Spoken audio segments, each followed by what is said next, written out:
Watch this.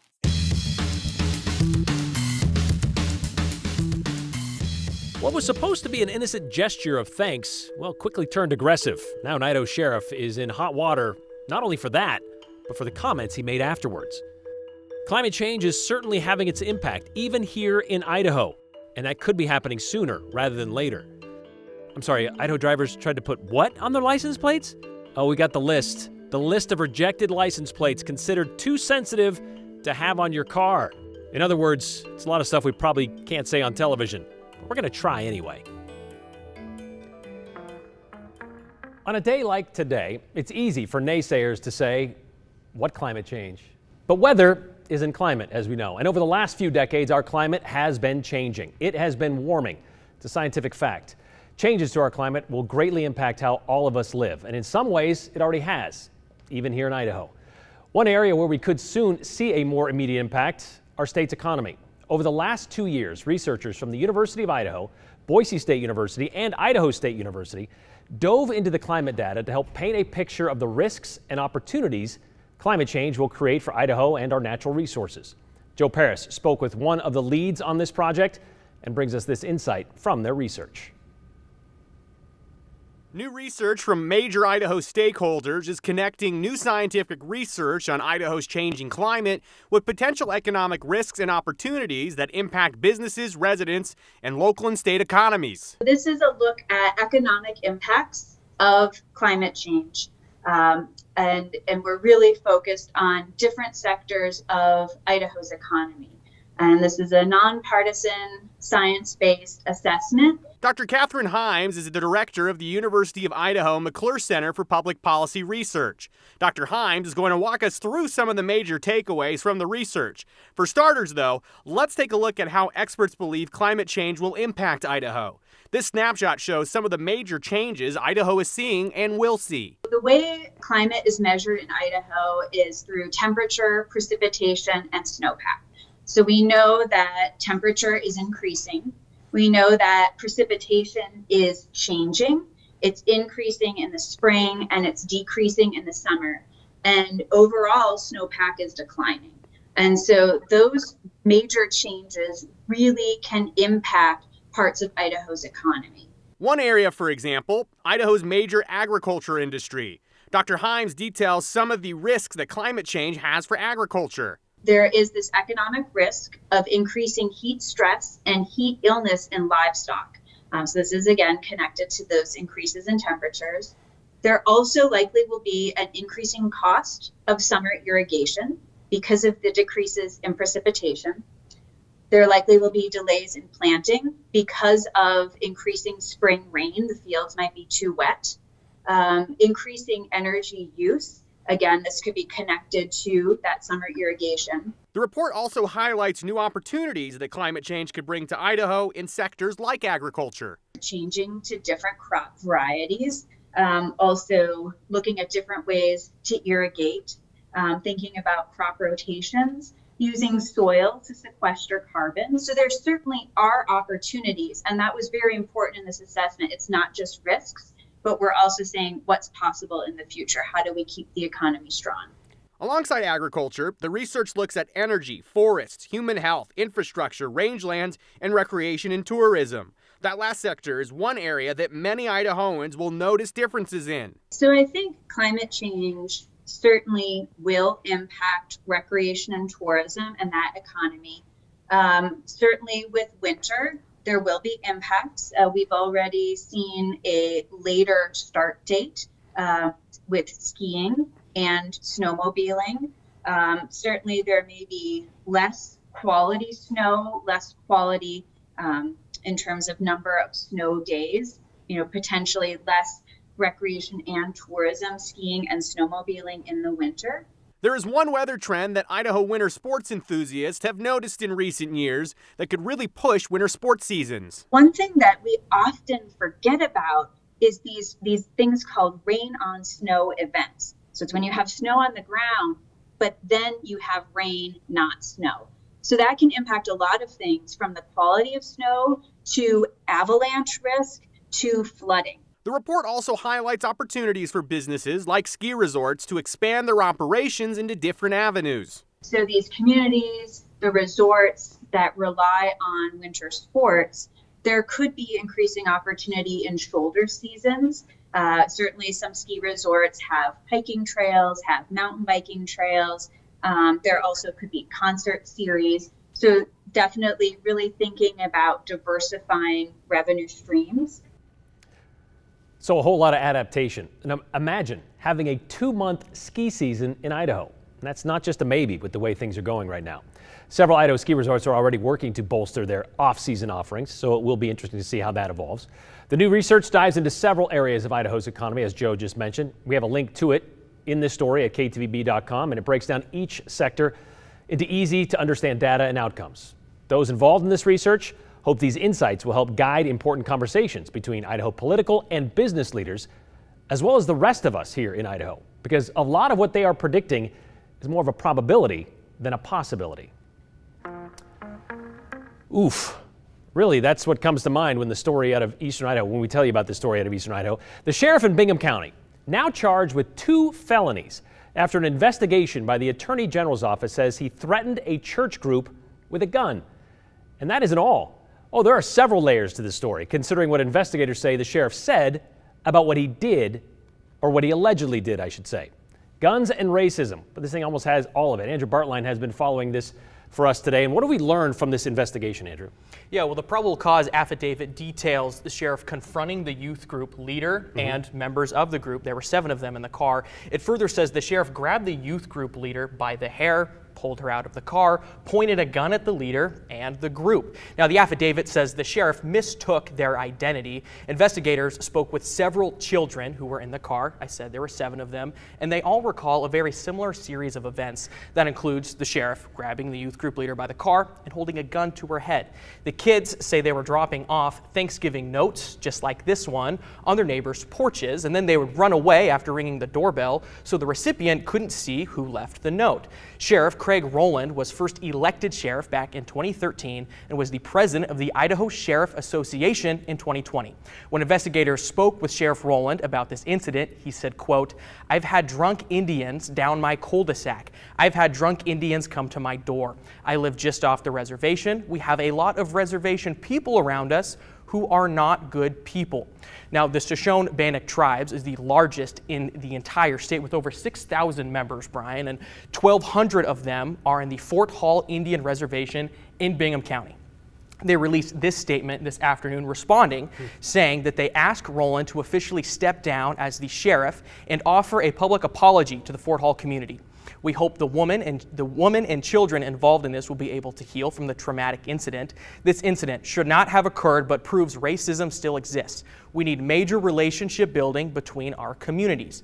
The Bingham Sheriff's Department tells us Rowland is not on leave. He is in office working today, and the department says they have no one available to speak with us about the incident. They did not respond to the tribe's statement either when we asked. Sheriff Rowland's lawyer did submit a statement to East Idaho News. He says the investigator and the press, us, are taking his comments out of context. And Brian, it's important to note this isn't the first time the sheriff has been in hot water for comments. I was listening to you read what he said, and even then just kind of went, oh no, that shouldn't. And now, like I said, this isn't the first time he's made comments that make you go, oh, he shouldn't have said that. Yeah, back in 2016, he said that the state legislature shouldn't have gotten involved in creating a statewide rape kit system because, as he said, many rape accusations are false. Yeah, he insisted that the state police officers and other law enforcement should decide which kits get tested. However, lawmakers went ahead and unanimously approved this new system, and 2 days later, he went back and said he misspoke and recanted his statement. So he wanted the investigators to kind of be the judge and the jury in cases of rape instead of letting that process play out. Yeah, not a centralized system. It would be the police officers who would decide which kits get tested. Okay, so do we know if he is on leave still, or is he back at the job? So it's kind of a weird situation. So he originally agreed to go on leave when this was under investigation at the county level. Okay. When the state came in and took over the investigation, he went back to work. So he's in office working today. Interesting. All right, well, there's still a little bit left of this to play out because we're obviously not going to be judge and jury in this situation, but boy, there are a lot of layers to this. Yep. All right. I believe there's a court system starts December 22nd. Okay, looking forward to it. Thanks, Andrew.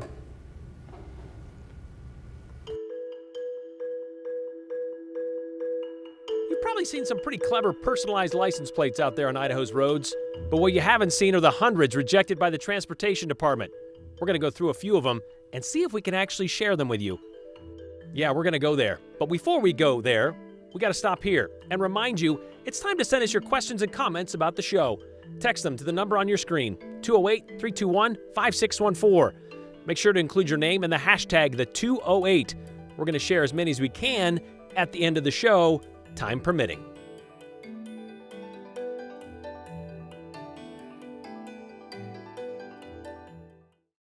Our week-long journey across America.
Every year, the Idaho Transportation Department gets inundated with personalized license plate requests. And every year, it's a hoot to see what didn't make the cut.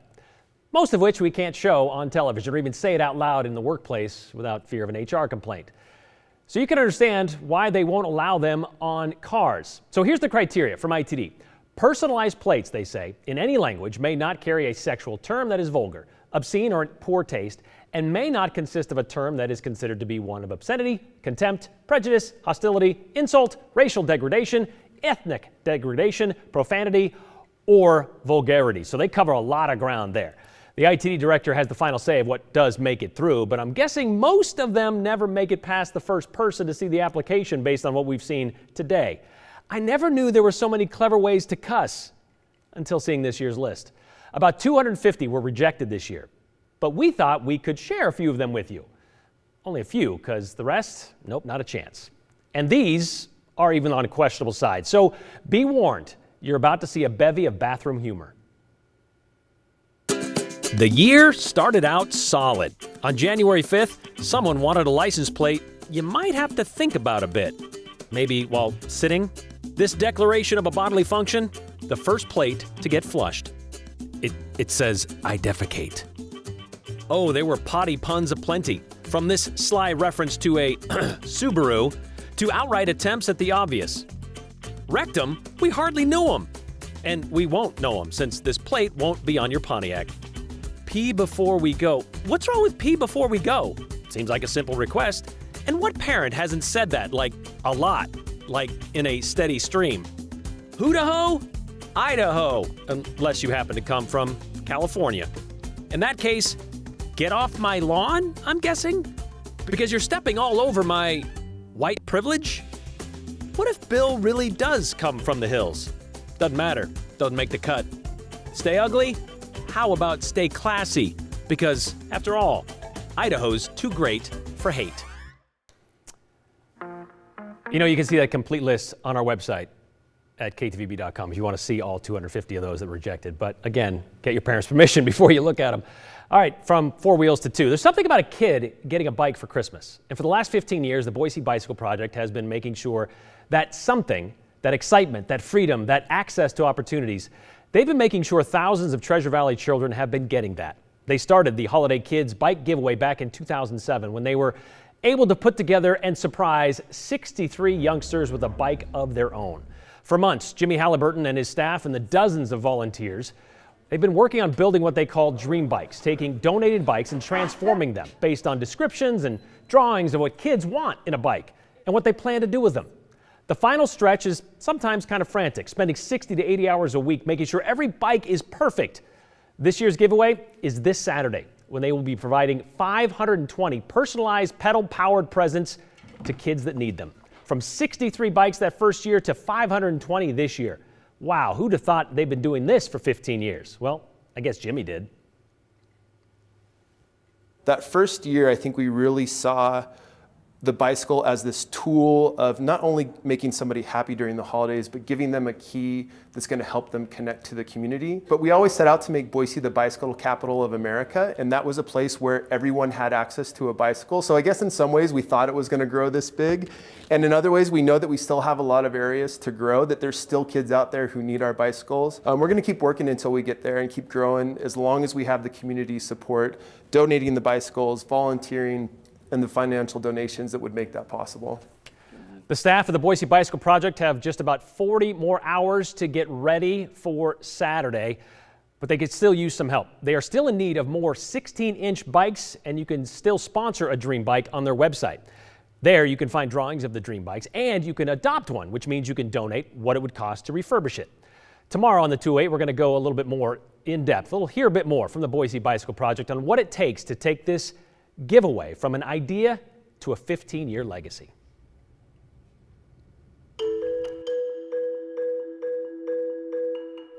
Back at the start of the pandemic, even during the first major surge, health officials promoted contact tracing. Is that still a thing nearly 2 years later? You know what is still a thing? Texting with us. We love seeing your messages come through during the show or after. So start sending them to us. We want your questions, your comments, your complaints, story ideas, whatever. 208-321-5614. That is the number. And we want to see your name and the hashtag the 208.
let's take the goats out for a walk in the snow. Okay, a lot of fun up there. The mountains, of course, are just getting the snow, as you can see outside. And let me tell you about a concern just to begin with, something I want you to hear on this.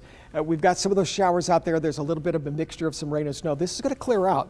It's going to get cold toward morning. There could be some areas of fog. And you got to watch those roads. Okay, black ice is a pretty good prospect. Icy conditions in many locations late this evening as well as tomorrow morning. So take it easy on this, okay, as we just kind of stress that. In fact, for the last 2 weeks, it was kind of nice. Remember, this fall was just a beautiful fall, and now we're changing to winter. By the way, winter begins next Tuesday morning at 9 o'clock in the morning. You don't need to have that reminder when you look outside right now. But you can see the temperatures that were up around 50. We had our ups and downs, and now we're kind of moving into that winter area where the temperatures have dropped for highs, basically the lower to the mid-30s. Now, most mountain locations, 7 inches for Bogus, Tamarack 6, Brundage 3, 1 in Sun Valley. But I got to tell you about these numbers. Some of these spots have had over a foot of snow in the past 2 or 3 days. So it's just great for area skiers. Now, when you look here throughout the valley, there are some rain showers. It's primarily snow here in the valley, but it's pretty sloppy. And you can see that we're getting some pretty good snow in spots, not so much out toward Meridian. It's drying up toward Nampa and Caldwell. As you get down here to the west, there's really not much left after this. So it's going to be changing on us and drying up for the weekend after some morning fog. And again, watch those roads. Temperatures tomorrow will be up to about 33, so it's dry for Saturday, Sunday, and Monday. Now, we have a chance of some snow next week, but these temperatures are kind of climbing. In fact, we could be seeing some upper 30s as we get more toward the end of next week. I know that you're looking for snow. That possibility exists as we see some storms, but we're also seeing some warmer temperatures with that. But one more point, remember those roads for tonight and early tomorrow morning. Be careful. Could be some black ice and some slick conditions. Excuse me. Okay, so remember back when our local health departments had the daunting job of trying to track down every single COVID case and maybe from where it came? Called it contact tracing. Remember that term? Usually it happens, or they did it to figure out where a large outbreak of cases would come from, and that way they can kind of pinpoint that down, whether it was a concert or a party, or they could tell people that they need to quarantine, and maybe they've exposed it to others, or maybe you've been exposed to it. But with COVID sticking around for as long as it has, the question becomes, is this something they're still doing? Well, Tim in Boise sent us this question yesterday. Has there been any contact tracing for COVID cases linked to like large BSU sporting events? We reached out to Central District Health about this, who says they are still contact tracing. Sort of. They say they're still tracing on all levels, but the problem is they can't reach everyone. And that's because of a few reasons. First, their volume is still high enough that they don't have the staff to reach out and contact everyone. Second, CDH says they found that some people probably a little less willing to interact with them. They don't answer the questions, don't answer the phone when they call. So in that case, instead of doing the contact tracing themselves, they're asking those people to contact those they may have been in contact with or infected. And finally, at-home tests aren't reported to the public health department, not that often anyway, meaning they don't know there is a case to track. So as far as the big events go, they say, again, based on the public's reluctance to participate in contact tracing, they're not regularly hearing about them. So if you live in Ada, Boise, Elmore, or Valley counties, CDH says you're still encouraged to use their contact tracing form on their website. There's even an option to anonymously inform someone they may have been exposed.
All right, we're going to get to your comments in just a moment, but before we do that, we wanted to take a minute here on the 208 and say goodbye to Kim Fields.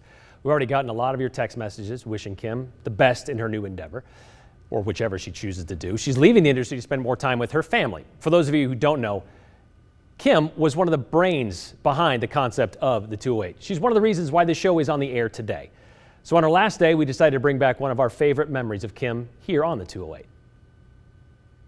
If you really think about it, though, it makes sense. For many, it's inexpensive, it's quick, it's comfort food. And when you want a big meal without a big deal, what are you gonna pick?